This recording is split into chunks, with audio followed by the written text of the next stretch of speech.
હું 50 વાર બોલ્યો છું, 1000 વાર બોલ્યો. એ કદાચ હું સત્સંગે કે માણામાંથી બધું બને.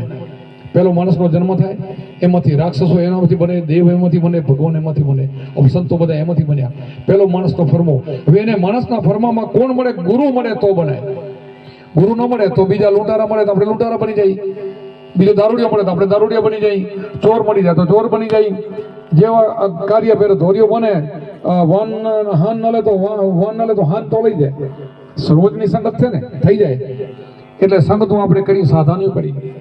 સાધુ સંગતું સાધાની કરી, માયલા અગુણ મેલી, દુઃખ સગણા નાખીથી થાય આનંદ એલી. આ પણ ભજન છે સંતનો કે આનંદ એલી કરવી હોય, આનંદમાં જવું હોય તો સંગત સાધની કરવી. હવે સાધ કોને કહેવાય? આપણે સાધ કોને કહીએ?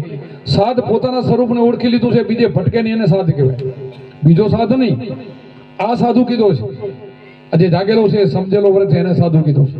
આવો જો સાધુ હોય અને એનું આપણે સેવા કરી અને એની આપેલી સમરણ કરીને તો આપણે ધીરે ધીરે એના જેવા બની જઈએ. આ બધા આપણા રવિભણ સંપ્રદાય, હજારો સંપ્રદાય, જેના જે સંપ્રદાય બનતા જાય એવા એવા બનતા જાય. શું કામ બને?